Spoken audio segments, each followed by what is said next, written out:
Hello student, मैं विष्णु दिवाकर। इस video में हम बात करने वाले हैं बीए प्रोग्राम सेमेस्टर 4 राजनीति विज्ञान डिसिप्लिन स्पेसिफिक कोर कोर्स अंतर्राष्ट्रीय संबंधों का परिचय। तो जैसा कि हम लोग ऑलरेडी जो है इसमें जो है हम यूनिट नंबर 2 के जो हैं ऑलमोस्ट सारे लेसन कंप्लीट कर चुके हैं। यूनिट नंबर 3 में से हमने जो है पार्ट ए भारत की विदेश नीति के तीनों पार्ट कंप्लीट कर लिए हैं, और यूनिट नंबर 3 में से ही आपका जो है पार्ट नंबर सी भारत एक उभरती शक्ति, इसके अंदर से पर्टिकुलर जो है एक एक देश के बारे में आपसे जो है पूछा जाएगा। तो वो मैं आपको यहाँ पर जो है वीडियो के अंदर बताने वाला हूँ। तो चलिए वीडियो को स्टार्ट करते हैं और अब देखते हैं भारत एक उभरती शक्ति के रूप में यहाँ पर जो है कौन कौन से जो है टॉपिक हमारे लिए बहुत ज़्यादा इम्पॉर्टेंट हैं। ठीक है, तो वीडियो को स्टार्ट कर लेते हैं। सबसे पहले शीत युद्ध के बाद का दौर और शक्ति के उभरते केंद्र यूरोपीय संघ, चीन, रूस और जापान। तो यहाँ पर हम जो है यूरोपीय संघ के बारे में, चीन के बारे में, रूस के बारे में और जापान के बारे में चर्चा करने वाले हैं। तो वीडियो ज़्यादा लंबी ना हो, इस वजह से मैं जो है पर्टिकुलर आपको जो है यूरोपीय संघ की अलग, चीन की अलग, रूस की अलग और जापान की अलग वीडियो बना दूंगा।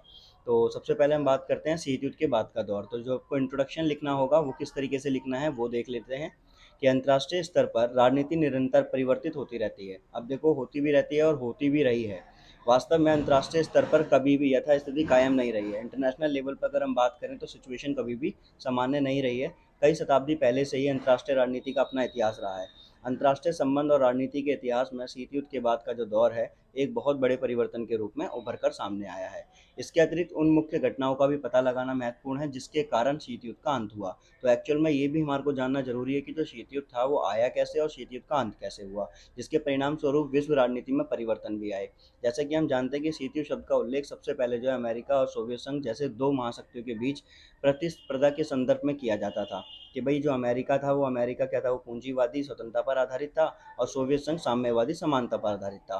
तो इन दोनों की विचारधाराएं एक दूसरे से नहीं मिलती थी। जिस प्रकार यहाँ पर बताया गया कि ये जो है हथियारों का युद्ध नहीं था, सिर्फ विचारों का युद्ध था, विचारधाराओं का युद्ध था। और जिसको जो है क्या बोला गया, शीत युद्ध का नाम दिया गया, जो कि द्वितीय विश्व युद्ध के साथ ही प्रारंभ हो गया था। अब शीत युद्ध एक अलग प्रकार का युद्ध था, क्योंकि इस दौरान महाशक्तियों द्वारा हथियार का प्रयोग नहीं किया जा रहा था, बल्कि इसके बजाय वह ये युद्ध एक दूसरे के विरुद्ध प्रचार प्रसार, आर्थिक और राजनीतिक तौर से लड़ रहे थे। क्योंकि इन दौरान दोनों महाशक्तियां बात जानती थी कि यदि उनके बीच हथियारों का प्रयोग हुआ तो इसके परिणाम पहले हुए विश्व युद्ध से भी ज़्यादा विनाशकारी होंगे। तो यानी कि जो फर्स्ट वर्ल्ड वार हुआ था 1914 से लेकर 1918 तक, तो उसने जो है विश्व को जनहानि और धनहानि के अंदर बहुत ज़्यादा लीन कर दिया था। और उसी प्रकार द्वितीय विश्व युद्ध जो हुआ था उसमें भी इसी प्रकार की घटना हुई थी। तो इसी चीज़ को देखते हुए यहाँ पर बोला गया कि अगर अब युद्ध होता है तो ये बहुत ज़्यादा विनाशकारी होगा, जो कि पहले ही विश्व युद्ध हो रखे हैं उनसे भी ज़्यादा।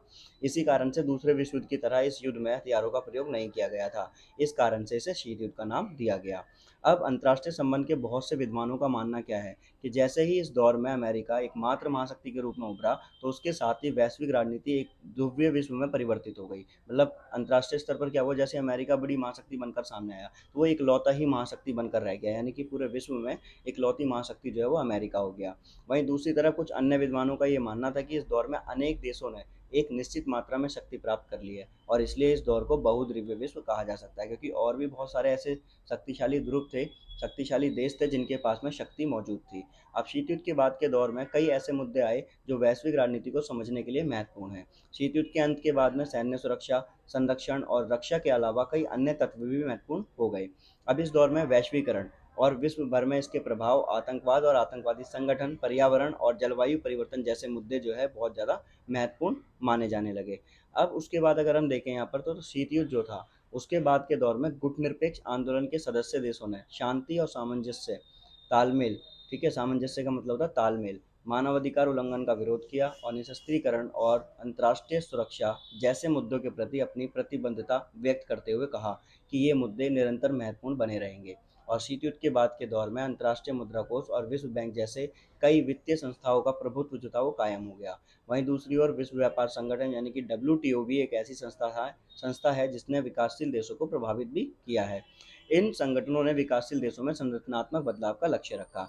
अब ये सब चीज़ें हो जाने के बाद में वहीं दूसरी ओर महत्वपूर्ण पहलू है जिसे कि विशेष तौर से उल्लेख करने की आवश्यकता है कि वह क्षेत्रीय संगठनों का विकास, जिसमें कि यूरोपीय संघ, दक्षिण एशिया और दक्षिण एशियाई क्षेत्र सहयोग संगठन जिसको हम सार्क या साफ्टा के नाम से जानते थे, ब्रिक्स ओपेक जैसे संगठनों के नाम प्रमुख हैं। अब इसमें से कुछ संगठन और देश शीत युद्ध के बाद के दौर में एक शक्तिशाली केंद्र के रूप में उभरने का प्रयास कर रहे थे, वहीं जो है अमेरिका के प्रभुत्व को संतुलित करने के साथ साथ इसका विरोध भी कर सकें।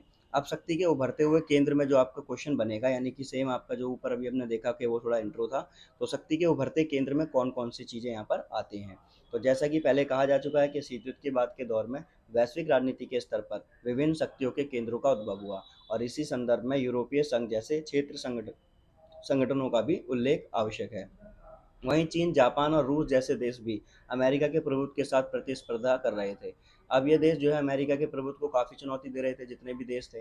तो इसके अतिरिक्त ये सभी देश जो है ना वो आर्थिक रूप से, सैन्य जैसे अन्य क्षेत्रों में भी काफ़ी अच्छा प्रदर्शन कर रहे थे। तो शक्ति के उभरते केंद्र के बारे में बताया गया, तो सबसे पहला पॉइंट आएगा आपका यूरोपीय संघ का। तो इस वीडियो के अंदर हम किसकी चर्चा कर रहे हैं? यूरोपीय संघ की। अगर क्वेश्चन आता है कि शक्ति के उभरते हुए केंद्र में यूरोपीय संघ क्या है, तो वो आपको यहाँ पर पूरा अच्छी तरीके से समझा देता हूँ। तो यूरोपीय संघ को प्रारंभ में यूरोपीय समुदाय और यूरोपीय आर्थिक समुदाय के नाम से जाना जाता था। यूरोपीय संघ जो है वो राष्ट्रों के एक ऐसे समुदाय के रूप में कार्य करता है जिनके आपस में समान राजनीतिक और आर्थिक हित जुड़े हुए हैं। यूरोपीय संघ के नाम से पहले इस संगठन का निर्माण कई यूरोपीय राष्ट्रों के समुदायों से मिलकर किया था, जो कि द्वितीय विश्व युद्ध के बाद एक साथ में आ गए थे। और द्वितीय विश्व युद्ध के बाद का वह समय था जब इन राष्ट्रों ने युद्ध के बाद अपने अर्थव्यवस्था और राजनीतिक संबंध को सुधारने के लिए एक साथ आने का फैसला किया था। अब इसमें क्या हुआ था कि जिस समय जो है द्वितीय विश्व चल रहा था, तो उसके बाद में यूरोपीय देश की अर्थव्यवस्था बहुत ज़्यादा बेकार थी। तो अमेरिका के राष्ट्रपति थे, ठीक है।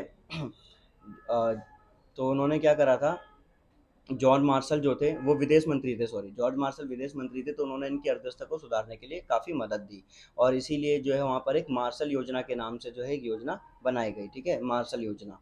उसके बाद में यहाँ पे बताया गया है कि जो यूरोपीय संघ की स्थापना 1993 में मास्ट्रिक्ट संधि के द्वारा की गई है। वर्तमान में यूरोपीय संघ में 27 देश शामिल हैं और इस संगठन के भाग जुड़े हुए हैं। इसके अतिरिक्त 2017 में यूरोपीय संघ का एक सकल घरेलू उत्पादन 20 मिलियन ट्रिलियन अमेरिकी डॉलर के लगभग था। यूरोपीय संघ के सदस्य देशों ने संयुक्त राष्ट्र संघ के मानव विकास सूचकांक में भी उच्च स्तर का प्रदर्शन किया है। जहां एक तरफ यूरोपीय संघ ने नोबेल शांति पुरस्कार जीता, वहीं दूसरी तरफ इसने अन्य देशों के साथ संबंध बनाने में भी ठोस भूमिका निभाई है। अब जो यूरोपीय आर्थिक सहयोग संगठन था, उसके बाद में जो है यहाँ पर पहले मार्शल योजना आई, फिर यूरोपीय आर्थिक सहयोग संगठन आया, फिर उसके बाद में यूरोपीय परिषद आया, और 1957 के अंदर यूरोपीय आर्थिक समुदाय आया, ठीक है। तो इस तरीके से जो है पूरा हमारा यूरोपीय संघ जो है यहाँ पर ये वाला टॉपिक हमारा खत्म हो जाता है।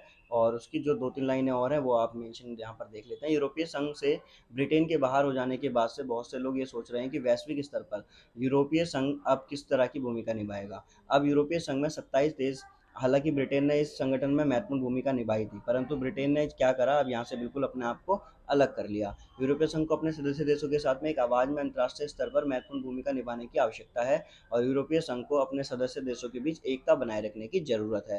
तो ये आपका जो क्वेश्चन है वो यूरोपीय संघ का है, कि जो भारत की उभरती हुई जो शक्तियां हैं, जो उभरती हुई शक्तियों के अंदर यूरोपीय संघ के बारे में आपको लिखना होगा। तो आपको इतना अगर डिटेल्स में आपको थोड़ा पता चल जाएगा तो आप इस क्वेश्चन को अटेम्प्ट कर सकते हैं। और ये क्वेश्चन आपका शॉर्ट नोट में भी आपको लिखने के लिए आ सकता है, यानी कि आपको टिप्पणी लिखने के लिए आ सकती है। तो आप इतना जो है जो मैंने आपका हाईलाइट किया है, इसको आप अच्छी तरीके से समझ लीजिए और इसी को आप अपने एग्जाम में लिख दीजिएगा।